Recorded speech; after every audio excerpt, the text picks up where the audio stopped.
Hi. So I'm Nicole. Today I'm going to talk to you about shining a spotlight on the invisible disability narrative gap. But I wanted to start by telling you a little bit more about my experience living with a chronic illness. I know many of you were present for my thesis reading the other night, which I really appreciate. But for anyone who wasn't there or just needs a quick refresher, 12 years ago, I was diagnosed with lupus. It is classified as an autoimmune disease and a chronic pain condition. And the truth about lupus is that I don't like to talk about it.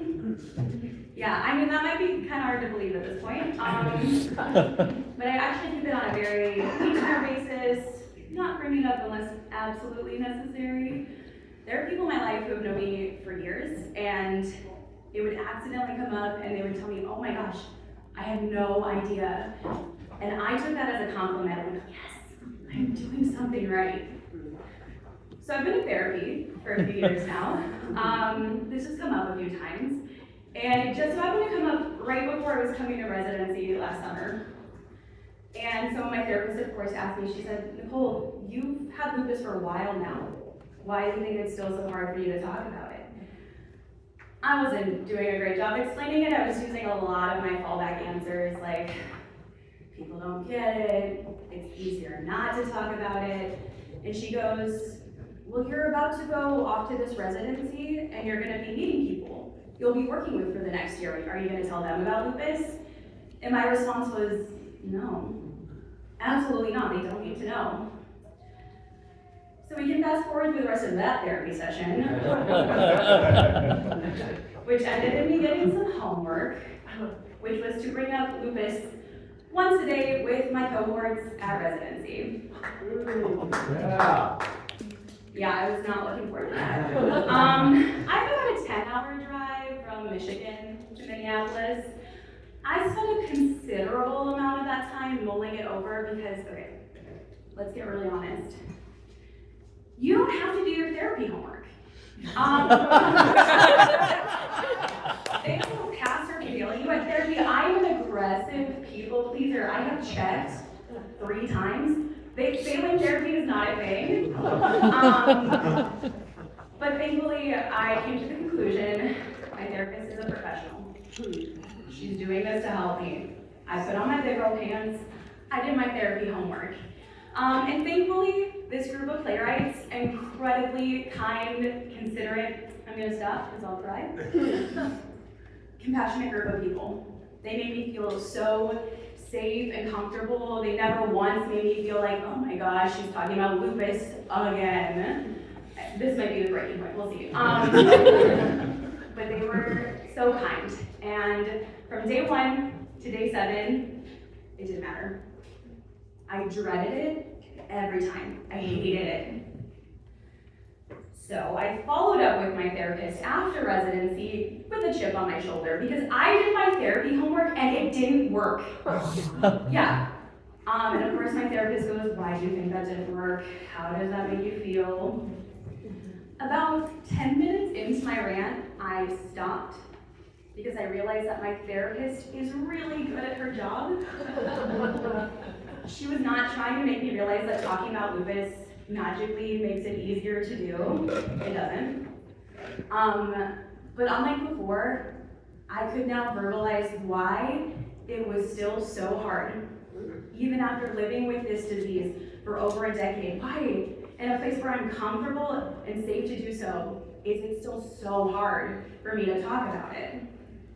So I'm going to share a little bit from my therapy journal that day. For so long, I've been a part of a system, a society that made me believe people do not want me to talk about it. If you could live in my body for 10 minutes, you would understand why my tired is different than yours. Instead, they see a lazy young girl making excuses. The best they will offer is pity because asking for compassion is asking too much. I quickly learned to stay hidden to protect myself from things as small as misunderstandings and assumptions and things as big as discrimination and exclusion. I have an invisible disability. To the world, that means I have an imaginary disability.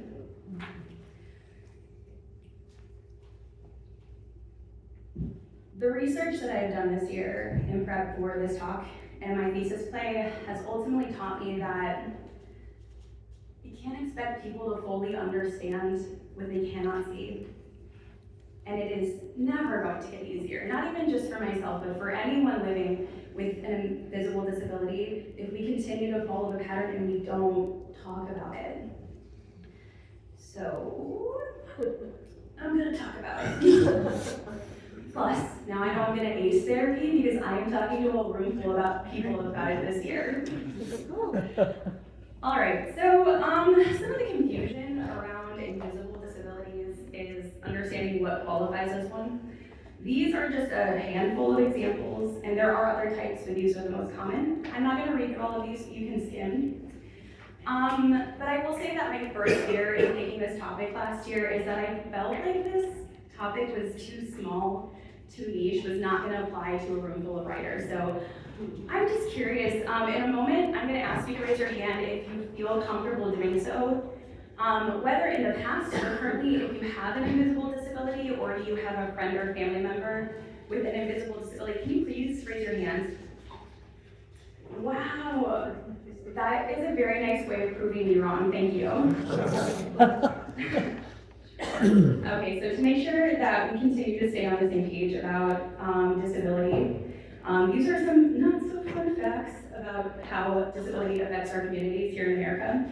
And I do just want to note that while my presentation is going to focus on invisible disabilities, we need to acknowledge that visible and invisible disabilities come with their own challenges, and those challenges are both unique and overlapping.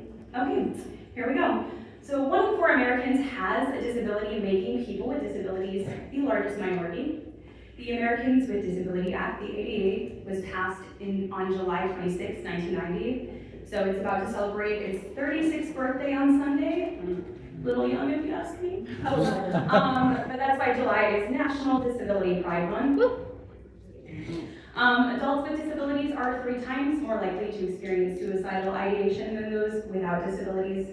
In the United States, the labor force participation rate for people with disabilities in 2023 was just 24.2%. Women are 6 times more likely to be divorced or abandoned by their partners, primarily male spouses, if they become disabled. 70% of people impacted by chronic pain are female, but 80% of pain studies are done on men. Yes, thank you. Let's move on. All right, we've made it to the main event, the narrative gap. But what do I mean when I say invisible disability narrative gap?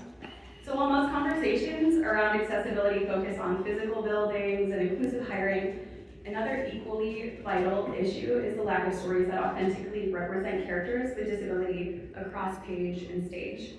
For too long, characters with disabilities have been written in ways that reinforce able-bodied audiences' assumptions that rather than reflect real lives and experience. So while visible disabilities are already underrepresented, invisible disabilities are marginally absent in books, film, television, and on stage. Audience members with disabilities may feel alienated when the stories we tell fail to reflect their lives. It sends the message that their stories, and by extension, their lives are not worth sharing.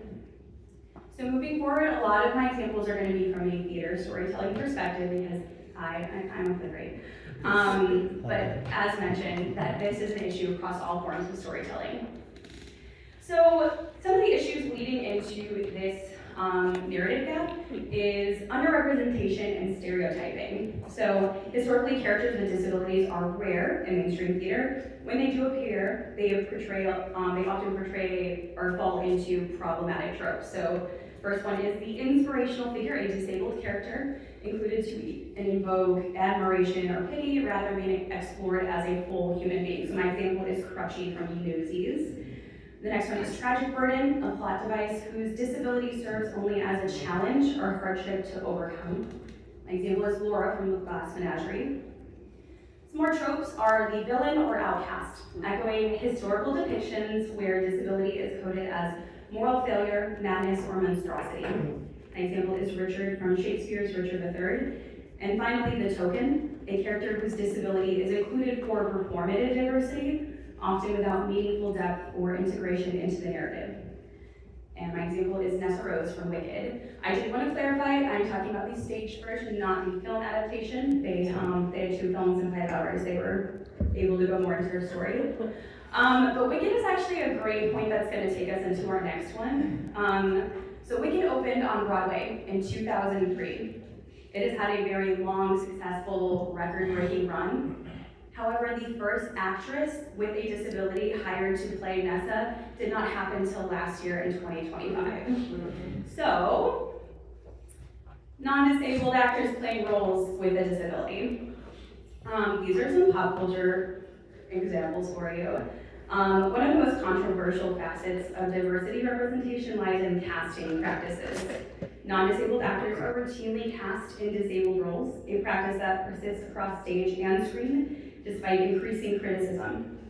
Disability becomes a costume, a temporary performance rather than an integrated identity.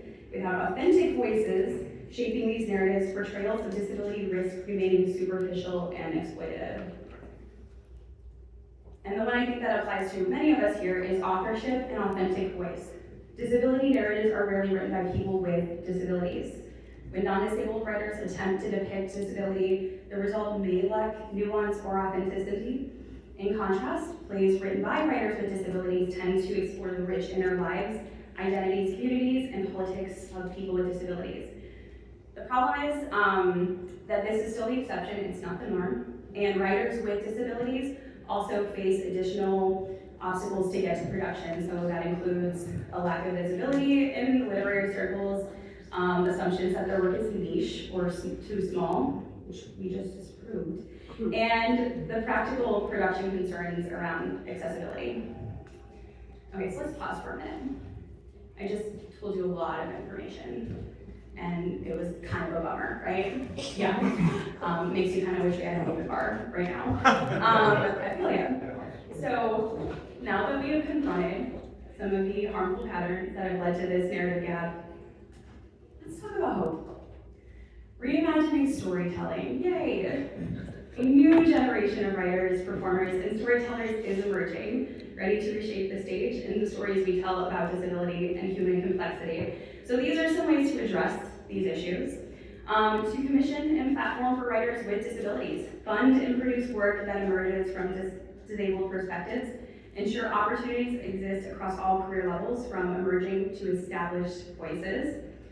The next one's my personal favorite. Develop new dramaturgies, challenge traditional narrative arcs, and experiment with structures that reflect lived experiences of disability. Avoid disability as a metaphor, treat disability as a lived identity rather than a symbolic shorthand for moral weakness, struggle, or enlightenment. Really all the tropes we talked about, but specifically this one, let's just not. Cast actors with disabilities in roles not written as non-disabled characters. Normalize people with disabilities and voices in a variety of stories, not just about disability. This is a form of tokenism and it's a big issue for actors with disabilities. And then finally, consult with disability communities. If disability is depicted, ensure consultation and collaboration with people who live those experiences to avoid harmful misrepresentation. So I wanted to end with a quote from my thesis play, Butterfly Face. Remember that disability is the only minority community anybody can join at any time. Disability is diverse, and a diagnosis is never one size fits all. Do not wait until you or someone that you love is affected to care. Thank you.